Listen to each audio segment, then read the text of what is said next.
It is a cold, misty early morning here. We managed to stay overnight. There were no dramas, it was really quiet. It's probably one of the best spots we've stayed at so far. We had 2 other vans join us later in the evening, and we even lit the fire just to keep a little bit warmer.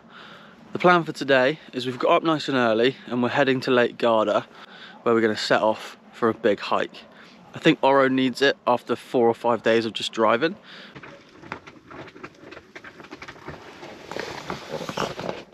You know it's cold when the windscreen's frozen on the outside and the inside.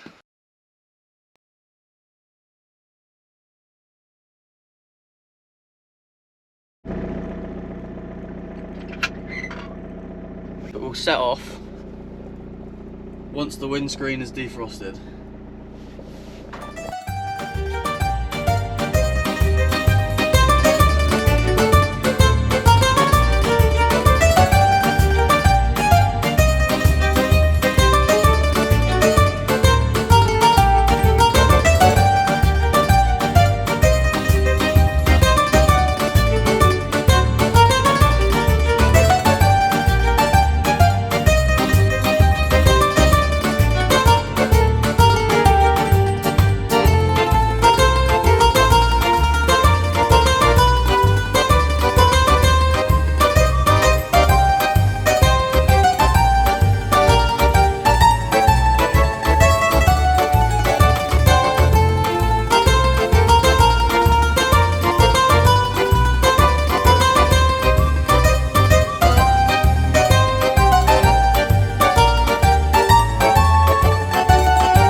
So we've parked up at this free air.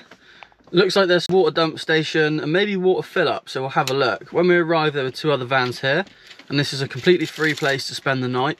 We're not going to use it for that though, we're just going to park here and then go for a hike. I feel like a proper vlogger. So we're kind of winging it on this one. No one's really walked these trails on Strava or all trails. So we've made our own route. We'll see where it takes us.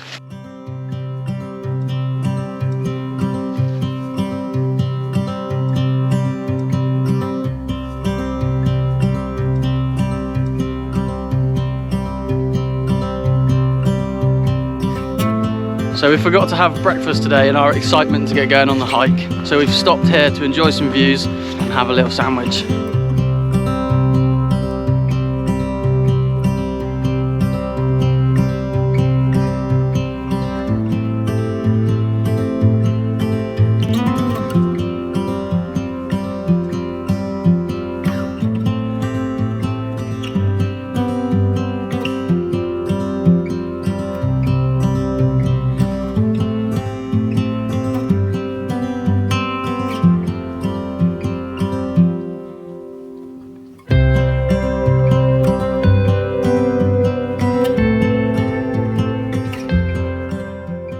So we're at the top of Monte Lupia. We're about to get the drone up because hopefully there'll be some really nice panoramic views.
So after our drone flights, we stopped to take a break to enjoy the views and have a little snack break. It was also a good opportunity to figure out where the hell we were and how we were going to get back to the van.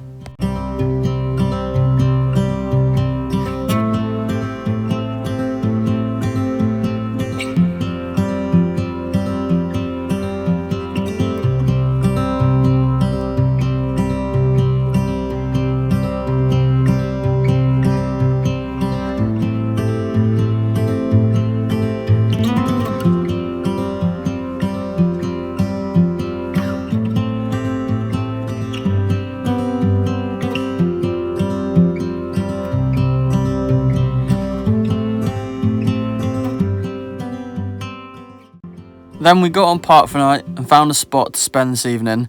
We hit the road and headed into the mountains to find this mysterious spot.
So that is us parked up. It's on a bend, it's quite near a road and it's not very flat, but it had some good ratings, so we're gonna give it a go.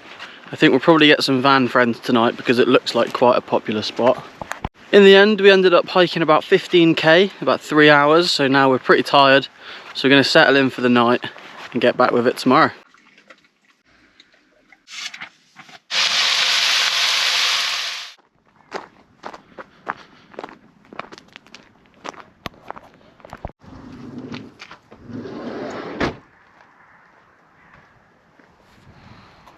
Good morning from the cold foothills of the Alps in Italy. Today's going to be a little bit of a reset day. So we've been on the road for a week and we're running out of supplies and we're running out of clothes. So we're going to head to a laundrette and try and get some washing done, and then we're going to try and find a Lidl and get a cheap food shop done. We also need fuel, but we don't need to fill up our water yet, so we're going to leave that for another couple of days. Go on, Keith.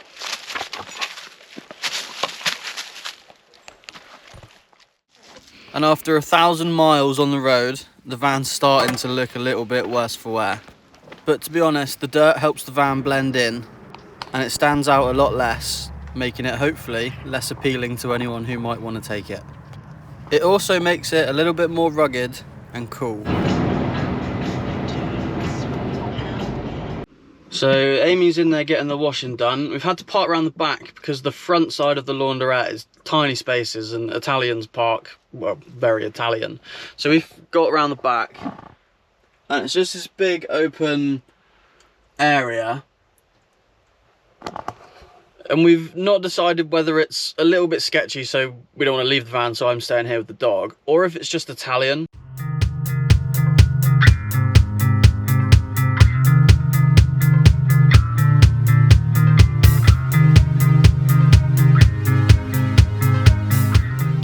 There's nothing more intimidating than a laundrette full of older Italian women, but luckily for Amy, they were all friendly and showed us how all the machines work, and all the instructions were on the wall in Italian and English. A full load of washing and drying only cost us €9. While Amy's doing the laundry, I thought I'd just check our water situation. I reckon we're about half full, so we've probably got about 70-80 litres, and that should last us another week, so we're not going to fill the water up today. Get. Italy has many different local and national supermarkets, the same way the UK has Tesco, Sainsbury's, EAZYJ, and so on. The reason we chose Lidl is around Europe it's pretty consistent, whether you're in Germany, Italy, France, Spain, it's pretty consistent in its layout and the products it has, so you don't spend loads of time going around looking for things to buy. The only downside with Lidl is it often doesn't have everything you need and you have to improvise. Buongiorno!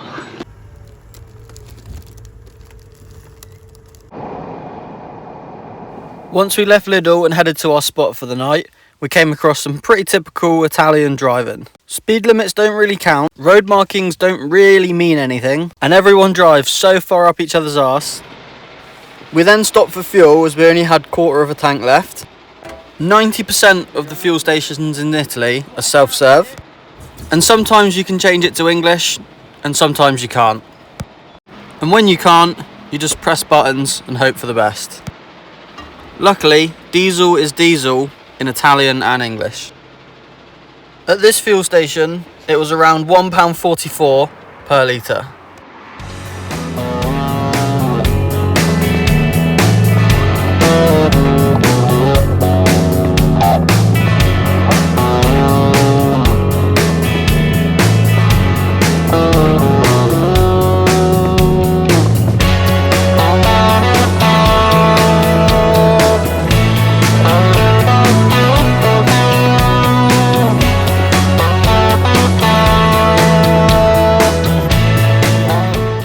So we've arrived in the Eugenian Hills. We're going to go for a nice big hike, tire ourselves in the dog out. It's still pretty fresh. It's about 1 or 2 degrees and we're forecast to get some snow later on in the day. So we'll see if that comes through.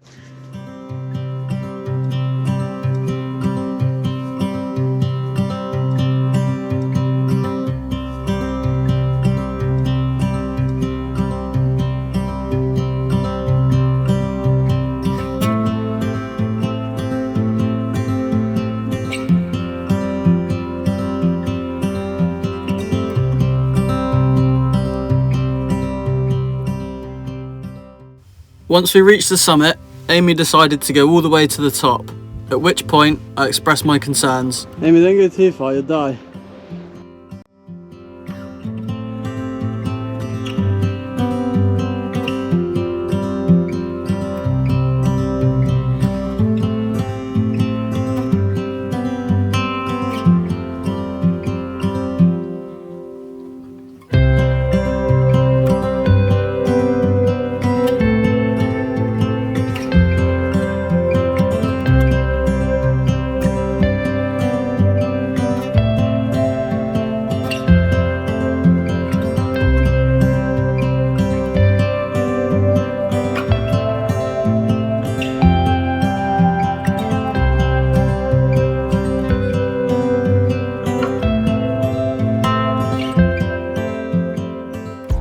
So by the time you're watching this one, we'll be in Venice, exploring the city. And then after that, we're gonna drive 3 hours south to the micro city or micro country of San Marino, where we'll spend a day exploring the old town and probably a day resting and chilling out.